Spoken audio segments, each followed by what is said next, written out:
Hello বন্ধুরা, আসসালামু আলাইকুম। আজকে আমরা দেখব সেন্ডারিনা মুভির কাহিনী। তো বন্ধুরা, ভিডিওটি শুরু করার আগে আপনি যদি আমার চ্যানেলে নতুন হন তাহলে আমার চ্যানেলটি সাবস্ক্রাইব করে দেন। সিনেমার শুরুতে আমরা দেখি এলা নামে একটি মেয়ে যে তার বাবা মার সাথে খুব সুখে দিন কাটাচ্ছিল, কিন্তু হঠাৎ করে এলার মা খুব অসুস্থ হয়ে যায় এবং তার মা মারা যায়। তার মা মারা যাওয়ার আগে তাকে বলে যায় সে যেন সবসময় সবার প্রতি দয়ালু থাকে আর কারো কোনো সমস্যা হলে এলা যেন তাকে হেল্প করে। তো এলার মার মৃত্যুর পর অনেক দিন চলে যায়। হঠাৎ এলার বাবা একজন বিধবা মহিলাকে বিবাহ করে নিয়ে আসে এবং ওই বিধবা মহিলার দুটি মেয়ে আছে। বিষয়টা দেখে এলা খুব কষ্ট পেল। তার বাবার দিকটা চিন্তা করে সে কিছু বলে না। এরপর এলার সৎমা বাড়িতে একটি পার্টির আয়োজন, কিন্তু সেই পার্টিতে এলা খুব অসুস্থ বোধ করে, যার কারণে এলার কিছু পানি বন্ধু আছে সে তাদের সাথে সময় দিতে চলে যায়। এরপর এলা যখন তার বাবার কাছে আসে তখন সে জানতে পারে তার বাবা একটি কাজের জন্য কিছু দিনের জন্য বাসার বাইরে যাবে। আর এই কথা শুনে এলা তার বাবাকে জড়িয়ে কান্না করে। তখন এলার সৎমা বাইরে থেকে সব দেখছিল। বাবা মেয়ের এমন ভালোবাসা দেখে এলার মার খুবই হিংসে হয়। যাই হোক, এরপর আমরা দেখতে পাই এলার সৎমায়ের আসল রূপ। এলার বাবা বাড়ি থেকে চলে যাওয়ার পর এলার সৎমা এলার রুম নিয়ে নেয়। তার দুই মেয়েকে সেখানে থাকতে দেয় আর এলাকে বাড়ির উপরে একটি কটুর রুমে থাকতে দেয়। তো এখানে এলা তার পানি বন্ধুদের নিয়ে থাকা শুরু করে। যদিও এখানে থাকা অনেক কষ্ট ছিল, তবুও এলা এতে ভেবে খুশি ছিল যে তার সৎ বোন এবং সৎমার সাথে তার বারবার দেখা হবে না। অর্থাৎ নিচের রুমে থাকলে তো বারবার দেখা হতো, এখানে তেমন দেখা হবে না।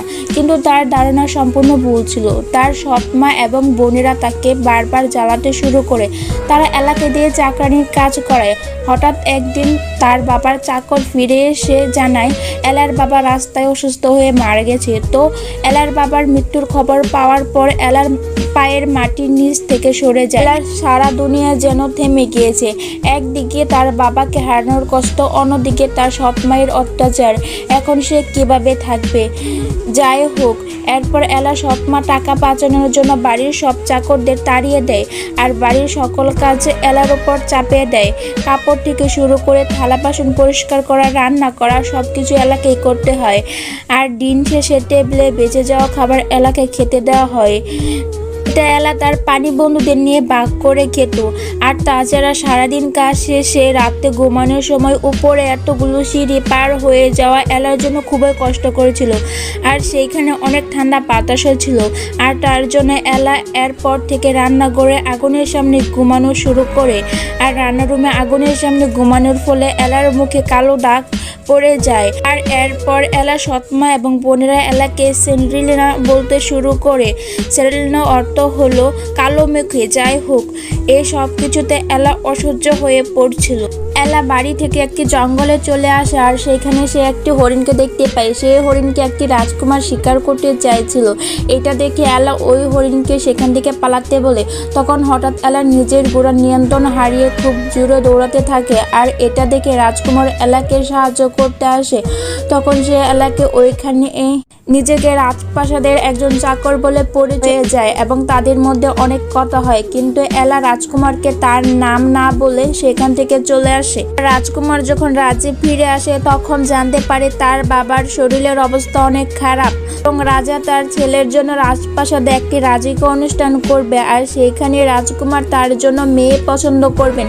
আর রাজকুমার বলে রাজকীয় অনুষ্ঠানের জন্য এদেশের সকল নাগরিকদের সাথে সকল চাকরানীদের ডাকা হয়। আর এইখানে উল্লেখ্য এলা কিন্তু রাজকুমারকে চাকরানীর পরিচয় দিয়েছিল। আর এই জন্য রাজকুমার রাজ্যের সব চাকরানীদের কেউ আনতে বলছিল কেন এলার সাথে দেখা হয়। রাজা রাজি হয়ে যায়। পরেও রাজকীয় অনুষ্ঠানে সকলকে আমন্ত্রণ করা হয়। এলা এই খবর শুনে তাড়াতাড়ি বাড়ি আসে এবং তার সৎমাকে এই খবর জানায় যাতে তারা রাজকীয় অনুষ্ঠানে যেতে পারে। কিন্তু আমরা দেখি তার সৎমা কিন্তু এলার চিন্তা করে না। তার নিজের মেয়েদের সাজিয়ে রাজকীয় অনুষ্ঠানে নিয়ে যাওয়ার জন্য প্রস্তুত করতে শুরু করে দেয়। আর সে ভাবতে থাকে তার দুই মেয়ের মধ্যে এক মেয়েকে তো রাজকুমার পছন্দ করতে পারে। এদিকে রাজকুমার এলাকে নিয়ে এতই ভাবছিল যে কোনো কাজে তার মন বসছিল না, কিন্তু তার মনটাও ভয় ছিল তার বাবা এলাকে গ্রহণ করবে কিনা। আসলে রাজা তো চাইবে রাজকুমারের জন্য রাজকন্যা বা ধনী কোনো পরিবারের মেয়েকে। এরপর আমরা দেখি এলার মা নিজের মেয়েদেরকে দামি দামি পোশাকে সাজালেও এলাকে কোনো পোশাকের পর এলা তার মার পুরনো পোশাক ঠিক করতে থাকে। তো অনুষ্ঠানের দিন রাতে এলা যখন তার মার পুরনো পোশাক পরে যেতে বের হয়, তখন এলার সৎমা এবং বোনেরা এলাকে দেখে অপমান করে এবং পোশাক ছিঁড়ে ফেলে যেন এলা অনুষ্ঠানে যেতে না পারে। তো সবাই অনুষ্ঠানে যোগ দেওয়ার জন্য বেরিয়ে পড়ে, আর এলা অনেক কষ্ট পেয়ে তাদের চলে যাওয়া দেখতে থাকে। সবাই চলে যাওয়ার পর এলা একটি পুকুরের পাশে এসে বসে জোরে জোরে কান্না করতে থাকে।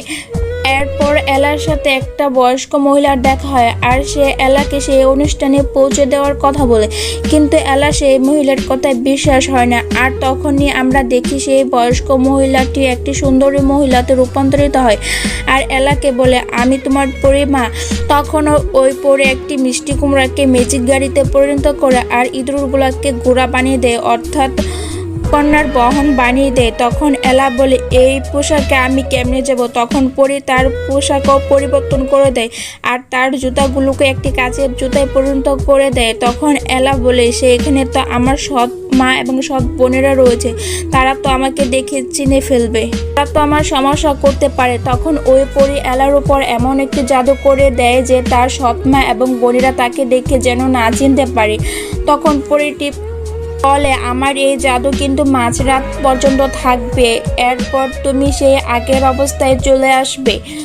আর যতই কষ্ট হোক না কেন সেখান থেকে তুমি 12টা বাজার আগে ফিরে আসবে। এরপর এলা রাজপ্রাসাদে যাওয়ার জন্য বেরিয়ে। অনুষ্ঠানে অনেক রাজকুমারী অনেক মানুষ এসেছে, কিন্তু রাজকুমার যার জন্য অপেক্ষা করছিল সে কিন্তু এখনো আসেনি। এই জন্য রাজকুমার অন্য মনস্ক ছিল, আর এটা রাজা খেয়াল করছিল। আর এই ব্যাপার নিয়ে তার বাবা যেন তাকে কোনো প্রশ্ন না করে, তাই রাজকুমার বুদ্ধি করে একটি রাজকুমারীকে ডাকে কথা বলার জন্য। তখনই এলা রাজপ্রাসাদে প্রবেশ করে, আর তখন সবার নজর এলার দিকে পড়ে, আর সাথে সাথে রাজকুমারও তাকে দেখতে থাকে। আর তাকে দেখে রাজকুমারের খুশির সীমা ছিল না, আর তখনই সে এলার সামনে দেখা করার জন্য যায়। আর এলার জন্য রাজকুমার কিন্তু তখনও চাকরই ছিল। এলা এখানে রাজকুমারের বউ হওয়ার জন্য আসেনি, সে রাজপ্রাসাদে এসেছে চাকরকে দেখার জন্য। এখানে আসার জন্য সে পাগল ছিল, কিন্তু এখানে এসে সে বুঝতে পারে আসলে সে চাকর না, সে একজন রাজকুমার। তখন সব লোককে তাদের দিকে তাকিয়েছিল, আর এলা হতবাক হয়ে প্রশ্ন করে। তখন রাজকুমার বলে, সবাই তোমার সৌন্দর্যকে দেখছে। এরপর তারা দুজনে নাচতে শুরু করে, আর সবাই তখন ভাবছে কে এই অজানা মেয়ে যে রাজকুমারের সাথে নাচে। আর তাদের উপরই সবার নজর ছিল। এলা সৎমা এলাকে দেখেও চিনতে পারেনি, আর তার প্রতি রাজকুমারের এত আকর্ষণ দেখে তার মা খুবই হিংসে করতে থাকে, যার জন্য সে তার মেয়েদেরকে রাজকুমারের সাথে নাচ করানোর জন্য পাঠায়, কিন্তু এতে কোনো লাভ হয়নি। তো রাজকুমার এলাকে সাথে করে নিয়ে তার গোপন একটি বাগানে নিয়ে যায়, সেখানে সে আজ পর্যন্ত কাউকে নিয়ে যায়নি।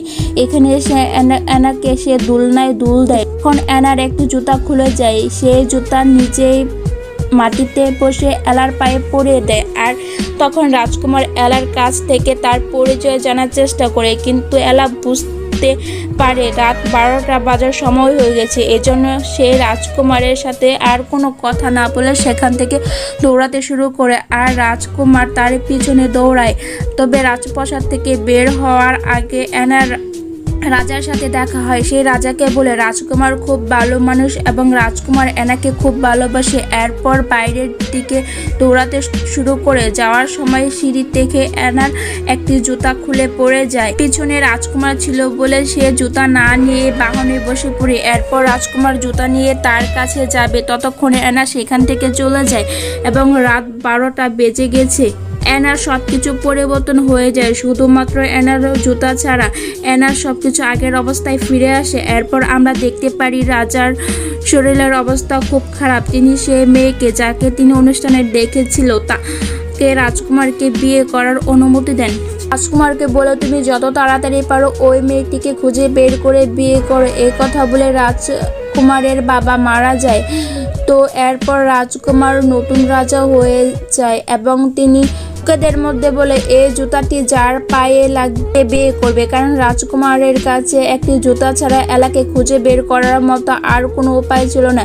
এরপর রাজকুমারের সৈন্যরা প্রত্যেকের ঘরে ঘরে যায় এবং প্রত্যেক মেয়েদের লাইনে দাঁড়িয়ে দাঁড়িয়ে ওই জুতাটি পরিয়ে চেক করে, কিন্তু কারো পায়ে জুতাটি ফিট হয় না। তো শেষমেশ এলাদের বাড়িতে পৌঁছে যায় আর সেখানে এলার সৎ বোনদের পায়ে জুতাটি ফিট করানোর চেষ্টা করে, আর অন্যদিকে এলার সৎমা তাকে ঘরের মধ্যে আটকে রেখেছিল যাতে ওই জুতাটি নিয়ে এলা পর্যন্ত না আসতে পারে। তখন এলার একটি পাখি বন্ধু এলার ঘরের জ্বালানা খুলে দেয়, আর তখন এলা বাইরে না এসে সেখান থেকে একটি গান গাইতে শুরু করে। তখন রাজার সেনাপতি বলে, তোমাদের বাড়ির ভিতর থেকে একটি মেয়ের শব্দ আছে, তাকে ডাক দাও। এলা সৎমা বলে, এখানে কেউ নেই, এবং সেনাপতিকে সেখান থেকে ফিরে যাওয়ার জন্য জোর করে। কিন্তু রাজকুমার আবার সৈন্য সেজে সৈন্যদের মধ্যে লুকিয়ে সবকিছু লক্ষ্য করছিল এবং সে এলার গান শুনে নিজেকে সবার সামনে নিয়ে আসে এবং তখন এলার মা অবাক হয়ে যায়। এরপর আমরা দেখি রাজকুমার সেনাপতিকে আদেশ করে এনাকে নিয়ে আসার জন্য। এরপর এলা আর রাজকুমারের যখন দেখা হয় তখন রাজকুমার এলাকে প্রপোজ করে এবং সে জুতাটি পরিয়ে দেয়। এলা রাজকুমারের সাথে রাজপ্রাসাদে যাওয়ার জন্য বেরিয়ে পড়ে, কিন্তু যাওয়ার আগে তার মায়ের দেওয়া কথা মতো তার সৎমা এবং বোনদের ক্ষমা করে দেয়। আর তার মা শিখিয়ে গিয়েছিল সবার প্রতি দয়ালু থাকতে, তাই সে ক্ষমা করে যায়। যাই হোক, শেষ দৃশ্যে আমরা দেখি এলা রাজকুমারের বিয়ে। এরপর তারা দুজনে সারা জীবন খুব সুখে শান্তিতে বসবাস করতে থাকে, আর এইখানে সিনেমার দৃশ্যটি শেষ হয়ে যায়। তো বন্ধুরা, ভিডিওটি কেমন লাগলো অবশ্যই জানাবে।